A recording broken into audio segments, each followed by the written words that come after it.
Fluorescent lights above Colonel Petrov's desk flickered like dying insects, casting unstable shadows across the frost-covered windows of Soviet Arctic Command. I sat rigid in my chair, steam rising from my tea glass as the bitter December wind rattled the building's frame. The taste of metal lingered in my mouth. It always did these days, ever since I witnessed Tsar Bomba turn night into day 15 months ago. Senior Lieutenant Volkov, the colonel's voice cut through my memories like ice. Test Site C4 requires immediate decommission. Standard inspection protocol. I studied the blueprints spread before me, my hands trembling slightly as I traced the facility's layout. The underground storage bunker looked innocuous on paper. Concrete corridors, equipment rooms, radiation-shielded chambers. Nothing like the hellish flash that had seared itself into my retinas that October morning in 1961. Previous inspection team, I asked, noting a handwritten margin note. Radio contact lost 72 hours, recovered safely, equipment malfunction. Routine technical difficulties, Petrov dismissed. Arctic conditions affect communications. Your team departs at 0800.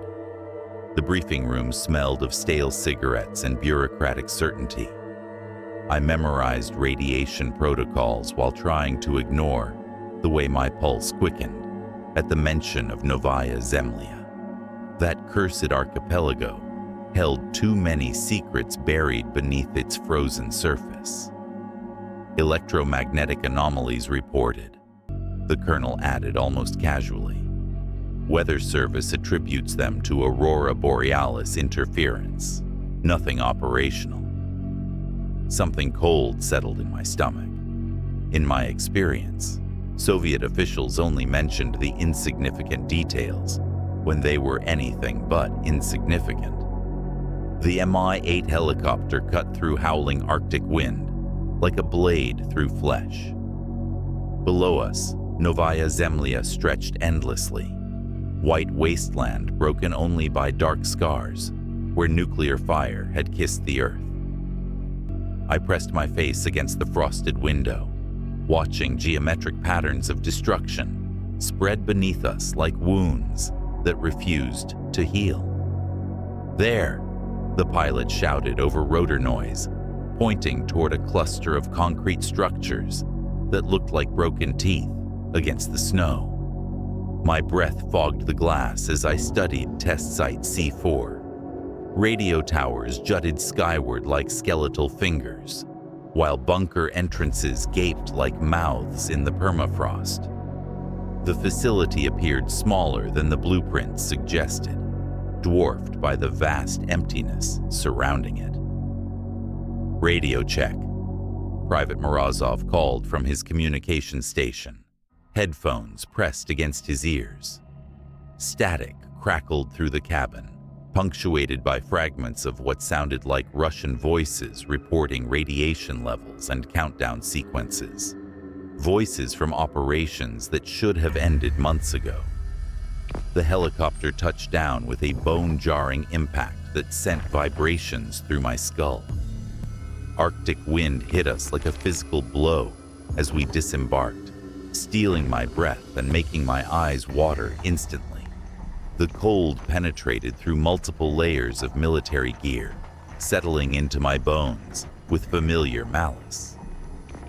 Footprints, Sergeant Kozlov announced, his voice muffled by his fur-lined hood. He knelt beside tracks in the snow, too small for military boots, too precise for random wandering. The prince led in ritualistic circles around the main bunker entrance. I followed his gaze and felt my stomach drop. Wooden totems hung from makeshift poles, arranged around the facility perimeter, swaying in the wind like hanged men. Carved faces stared at us with hollow eyes, while bone ornaments clicked together with sounds like chattering teeth. Nanette's work, Kozlov said quietly.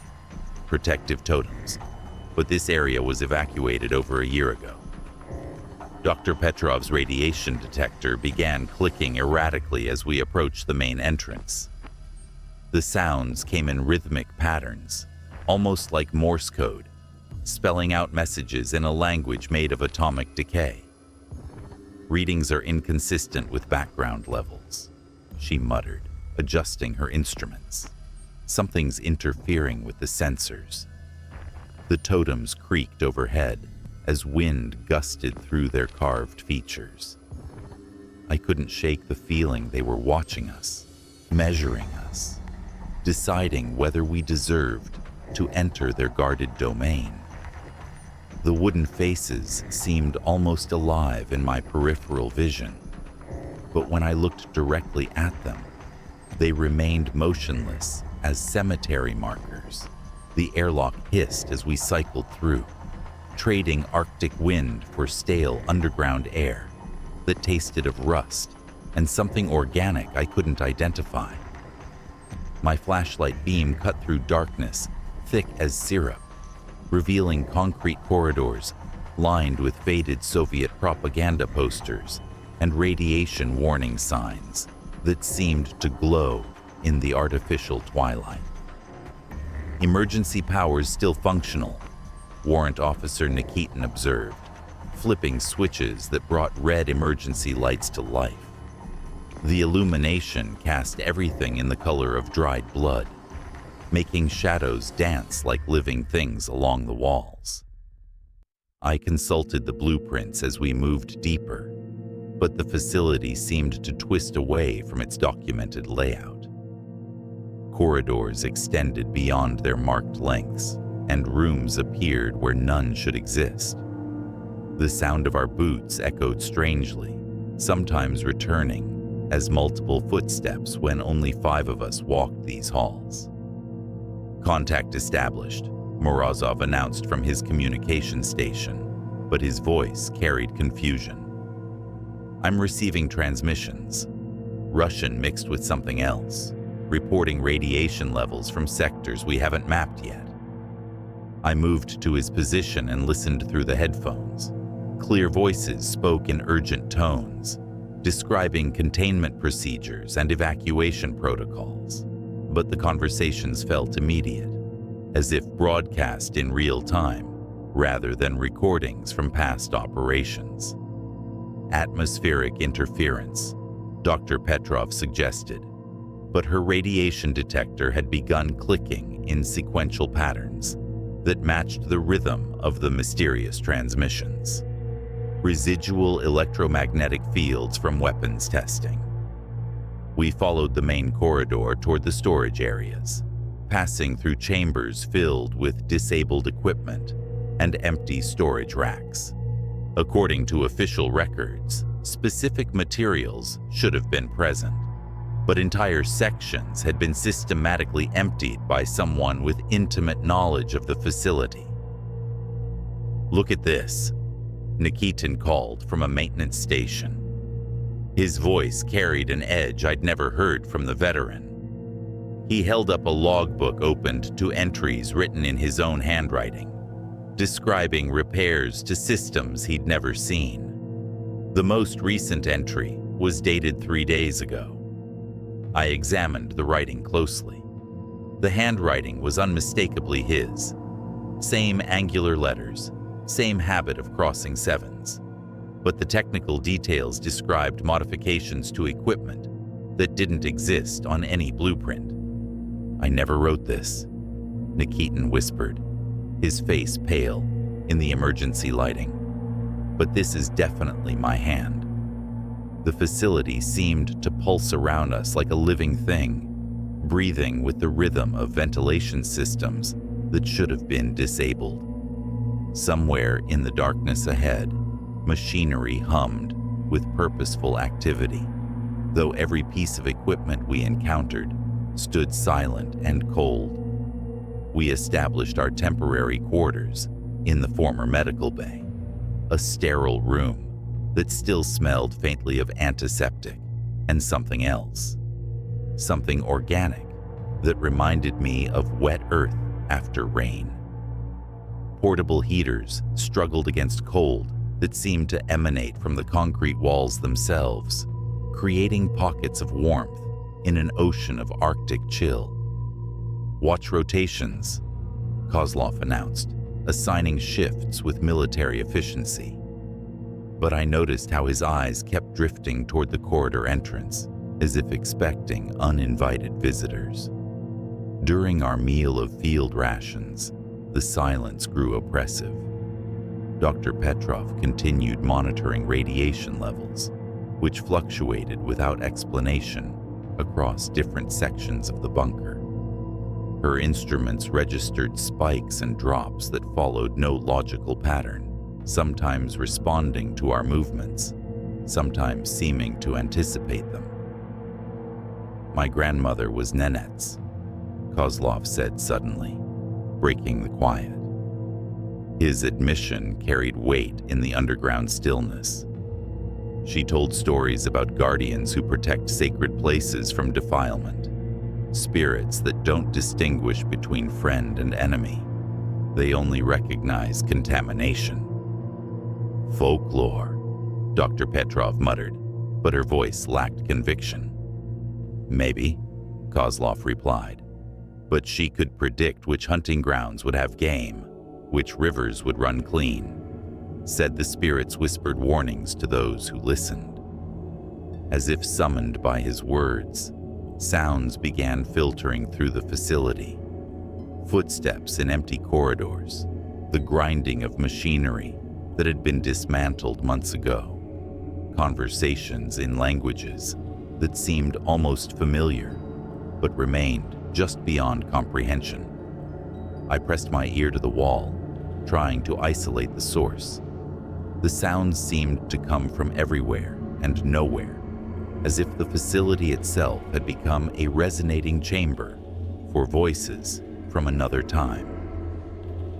Recording these transmissions, Morozov reported, adjusting his equipment to capture the mysterious sounds. But when he played back the recordings, only static and wind noise emerged from the speakers. Throughout the night, Dr. Petrov's radiation detectors triggered false alarms in systematic patterns across different floors. The alerts followed a sequence, first the upper level, then descending floor by floor, as if something radioactive was moving methodically through the facility's vertical structure. I lay in my sleeping bag, listening to the building breathe around us. The heating systems cycled on and off with rhythms that seemed too regular, too purposeful. Between the mechanical sounds, I caught fragments of conversation in Russian, always just quiet enough that I couldn't make out individual words. The emergency lights dimmed and brightened in slow pulses, creating a hypnotic effect that made my eyelids heavy. But every time I began to drift towards sleep, the sensation of being watched snapped me back to alertness. Something in this facility was very much awake, and it knew we were here. On our second night in the facility, the aurora borealis began penetrating the underground bunker in ways that defied every law of physics I understood. Brilliant green and blue lights seeped through ventilation shafts and somehow passed directly through concrete walls, bathing the corridors in ethereal illumination that pulsed with organic rhythm. I pressed my hand against the wall where the lights seemed strongest and felt warmth radiating through the concrete. The aurora responded to my touch, brightening and shifting colors like a living thing, acknowledging my presence. "This is impossible, Doctor," Petrov whispered, her instruments registering electromagnetic readings that shouldn't exist underground. Aurora activity occurs in the upper atmosphere, not at ground level. But the lights continued their impossible dance, following us through the facility with what seemed like deliberate intelligence. When we moved, they moved. When we stopped, they lingered, pulsing in synchronization with our heartbeats. I was investigating a storage room alone when I first saw him, a Soviet technician in full radiation gear, methodically checking equipment and recording readings on a clipboard. He moved with practiced efficiency, completely solid and real, until I stepped closer and tried to speak. "Comrade, identify yourself." The figure turned slowly, and my breath caught in my throat. His face flickered between human features and something else entirely, elongated, with eyes that reflected the aurora lights like mirrors. When he spoke, his voice came from everywhere and nowhere at once. "Danger levels critical in Section 7, he said, pointing to a wall-mounted radiation chart. Evacuation protocols initiated. The radiation levels he indicated corresponded exactly to areas we hadn't yet explored, areas that weren't supposed to contain any dangerous materials, according to our briefing documents. "Who are you?" I demanded, but the figure was already fading, becoming translucent like morning mist, until only the aurora lights remained. The rest of my team began experiencing their own encounters. Kozlov found his Nenet's grandmother in the maintenance bay, speaking in their traditional language about sleeping guardians and the price of disturbing sacred ground. She warned him in words he understood, but had never learned, describing consequences that extended beyond the physical realm. Dr. Petrov met her deceased mentor in the laboratory, a man who had died 2 years earlier in a reactor accident. He showed her equations that didn't exist in any textbook, describing how radiation affects not just matter, but the spiritual essence of places and people. The calculations were mathematically sound, but described interactions between science and superstition that challenged everything she believed. Young Morozov received radio communications from his brother, who had died in a training accident the previous year. His brother's voice provided accurate technical information about facility systems, warning about equipment failures hours before they occurred. But my encounters disturbed me most of all. I repeatedly met Major Fedorov, my former commanding officer from the Tsar Bomba project, who insisted the nuclear test was scheduled for today, and I needed to evacuate the indigenous population immediately. "The countdown has begun, Dmitri," he said with complete conviction. 43 minutes until detonation. Why aren't you following evacuation protocols?" These conversations felt absolutely real. Fedorov knew classified details that only he could have known, referenced operations and decisions that had never been documented. The only problem was that Major Fedorov had died in a helicopter crash 6 months ago. His body recovered and buried with full military honors. The boundary between memory, hallucination, and supernatural encounter dissolved completely. Each time I met Fedorov, his warnings became more urgent, his presence more tangible. He showed me evacuation routes that didn't exist on facility blueprints, but proved to be accurate when I investigated them. While exploring the facility's lower levels, we discovered evidence that we weren't the first inspection team to experience these phenomena. Hidden in maintenance areas and forgotten storage rooms, we found personal equipment and partial journal entries from at least 3 previous missions that had never appeared in official reports. The journals described identical experiences: Nenet's totems appearing overnight, radio transmissions from deceased personnel, aurora lights penetrating underground facilities, and encounters with figures from the past who provided accurate but impossible information. Each journal ended abruptly with contradictory final entries. One attributed everything to severe radiation poisoning, causing complex hallucinations. Another concluded that the facility was being used for secret government experiments in psychological warfare. A third insisted that indigenous spiritual guardians had been awakened by nuclear contamination and were testing intruders to determine their intentions. 3 different explanations, Dr. Petrov observed, studying the handwritten pages. 3 different teams, 3 different conclusions, but identical experiences. Nikitin had begun displaying knowledge about facility systems that exceeded his technical training. He disappeared for hours at a time, claiming to perform maintenance on equipment that didn't appear on any blueprint. When questioned, he provided detailed explanations about modifications and experiments that proved technically accurate, but impossible for him to have learned through normal channels. "I remember working on these systems," he insisted, his eyes unfocused, as if accessing memories that weren't quite his own. Different teams, different years. The work continues regardless of who performs it. The facility experienced a massive electromagnetic pulse that disabled most of our electronic equipment, while simultaneously causing every radiation detector to trigger maximum alarms. During this event, all 5 of us witnessed the same impossible phenomenon.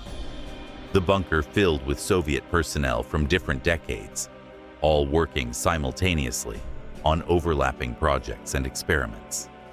Scientists from the 1950s operated primitive radiation monitoring equipment, alongside technicians from the 1960s conducting weapons tests, while researchers from the 1970s performed studies that wouldn't be theoretically possible for another decade. These personnel acknowledged our presence but seemed to exist in different temporal layers. A scientist from 1953 answered a question I had asked yesterday about radiation containment procedures. A technician from 1967 provided solutions to equipment problems we wouldn't encounter until the following day. "Time isn't linear here," Dr. Petrov whispered, her scientific worldview crumbling. "Past, present, and future are operating simultaneously." The personnel gradually faded as the electromagnetic interference subsided, leaving us alone with the knowledge that we had witnessed something beyond current understanding of physics, psychology, or indigenous spiritualism. We faced an impossible choice. Our official mission required securing classified materials and recommending facility closure. But the evidence suggested that whatever forces operated here couldn't be contained by bureaucratic decisions or military protocols. "We have to decide," I told my team as we gathered in the medical bay. "Complete the mission as ordered, or try to understand what we're dealing with." Dr. Petrov argued for scientific documentation and rational explanation, insisting that proper study could reveal natural causes for our experiences. Kozlov pushed for performing the protective rituals his grandmother had described, believing that indigenous spiritual practices might appease whatever forces we had disturbed. But I found myself caught between military duty and growing certainty that conventional logic had no application to our situation. The facility operated by rules that transcended normal reality, and our presence had triggered responses that might have consequences extending far beyond our individual survival. The choice we made would determine not just our fate, but potentially the fate of anyone who entered this place in the future. Following electromagnetic readings that spiked beyond our instrument's measurement capabilities, we discovered a facility level that existed on no official blueprint. The entrance was concealed behind a maintenance shaft that should have led to a dead end, but instead opened into corridors that descended deeper than the original facility's foundation. With each step downward, reality became increasingly unreliable. Walls shimmered like mirages, sometimes appearing as solid concrete, other times revealing glimpses of the Arctic landscape above. Corridors extended beyond their architectural limitations.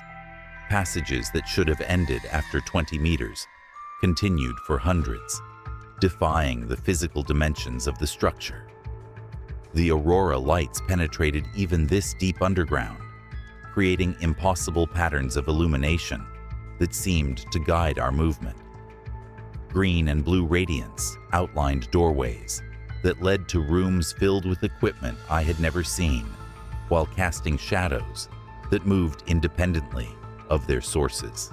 "This doesn't make sense," Dr. Petrov muttered, studying her instruments. "We're below sea level, below the permafrost layer. This construction isn't possible." But we continued descending, drawn by something that felt like gravity, but operated according to different laws.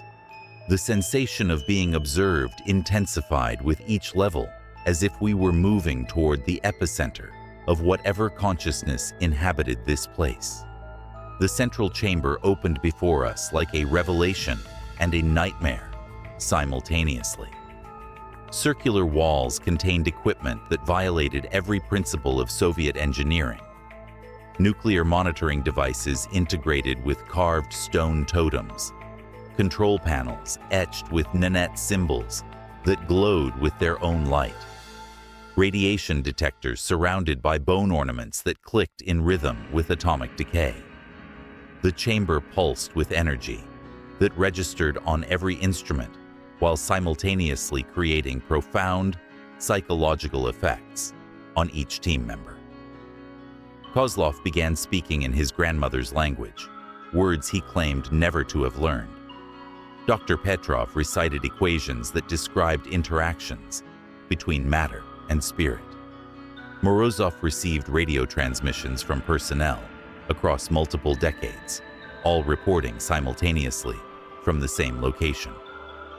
Nikitin stood at the chamber's center, his hands moving across control panels with practiced familiarity, adjusting systems that responded to his touch as if they recognized an old friend. "I've been here before," he said with absolute certainty. "Many times, with many different teams. The work continues regardless of who performs it." In that moment, I confronted multiple simultaneously valid explanations for our experiences. We faced what might be Nanette spirits, transformed by radiation exposure into something beyond traditional understanding. Or we encountered manifestations of collective guilt from nuclear weapons testing, psychological projections given form by extreme isolation and contamination. The evidence equally supported severe radiation poisoning, causing complex shared hallucinations, or secret Soviet experiments in psychic phenomena that had succeeded beyond their creators' wildest intentions. Each explanation felt completely convincing while being contradicted by equally compelling evidence. The facility existed in a state of superposition where multiple realities occupied the same space, demanding that we choose which version to accept as truth. "You must decide," a voice said from everywhere and nowhere. It might have been Major Fedorov, or Kozlov's grandmother, or the collective consciousness of everyone who had ever worked in this facility. "Complete your mission, or complete our work." I stood before 3 control panels, each representing a different choice. The first would activate emergency protocols, sealing the facility permanently and erasing all evidence of our discoveries. My military training demanded this option: contain the unknown, protect classified information, maintain operational security. The second panel was surrounded by Nanette's totems and required performing rituals that Kozlov described from ancestral memory. This choice might appease whatever spiritual guardians we had disturbed, but would mean abandoning Soviet scientific principles for indigenous beliefs. The third panel displayed readouts in languages I couldn't identify, symbols that seemed to shift when I looked directly at them. This choice would mean remaining in the facility to document and understand phenomena that exceeded current human knowledge, potentially discovering truths that could revolutionize our understanding of reality itself. As I reached toward my communication equipment to call for extraction, all supernatural phenomena suddenly ceased. The facility fell into absolute silence, more terrifying than any manifestation we had encountered. No humming machinery, no mysterious transmissions, no aurora lights, only the sound of our own breathing in the artificial atmosphere. In that moment of perfect clarity, I realized that whatever choice I made would fundamentally alter not just my understanding of reality, but my identity as a rational military officer. The silence forced me to act based on incomplete information while knowing the consequences were irreversible. My hand hovered over the communication device. One call would bring rescue, extraction, and a return to the ordinary world where nuclear facilities operated according to known principles. But that same call might also seal away discoveries that could change humanity's relationship with both science and the supernatural. The choice was mine alone, and I could never undo it. The rescue helicopter arrived 3 days after our scheduled extraction time, finding the facility in apparently normal condition. Most electronic equipment functioned properly. Radiation readings fell within expected parameters, and our completed official reports documented routine findings that recommended immediate facility closure. But the rescue team also discovered Nanette's ritual objects placed throughout every room. Handwritten notes warning about the watchers who remember when the sky burned, and equipment arranged in patterns that defied explanation. My personal effects were found in the central chamber, alongside journals filled with entries I didn't remember writing. They found me there too, physically unharmed, but fundamentally changed. I spoke alternately in Russian and what linguists later identified as archaic Nenets dialects, languages I had never studied. Medical examination revealed radiation exposure consistent with facility background levels, but neurological scans showed brain activity patterns unlike anything in their literature. My official report recommended immediate facility closure for safety reasons, standard procedure for decommissioning nuclear installations. But my personal journal contained detailed descriptions of encounters that read like either supernatural experiences or complete psychological breakdown. The handwriting was definitively mine, but I had no memory of writing most entries. Dr. Petrov was found in the laboratory, her instruments arranged around Nenet's totems in precise geometric patterns.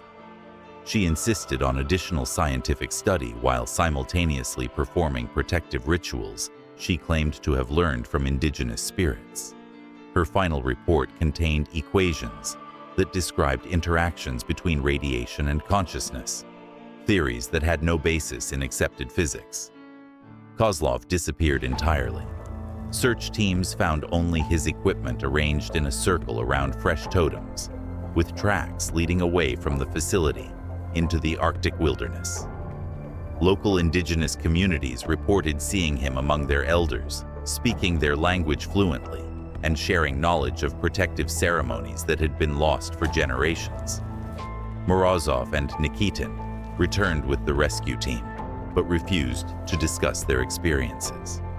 Their reports were classified at levels above my clearance, and both men were transferred to different units within weeks of our return.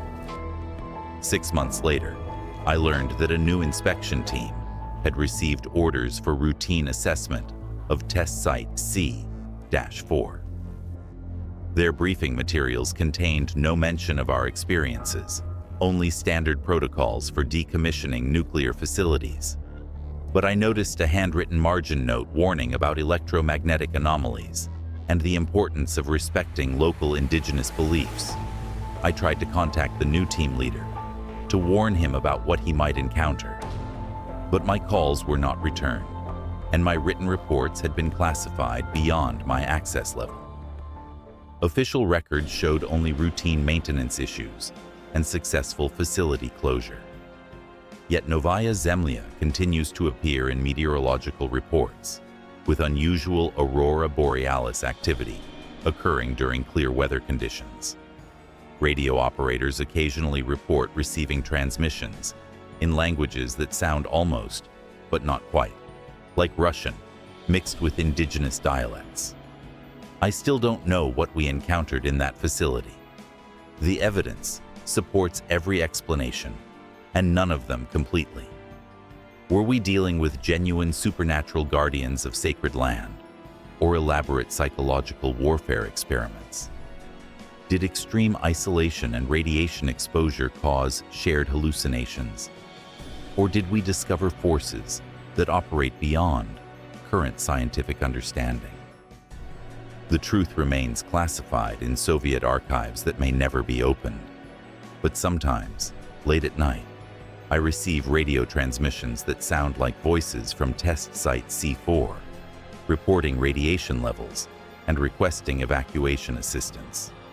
The voices are always urgent, always immediate, as if they're broadcasting in real time from a facility that was officially closed 6 months ago.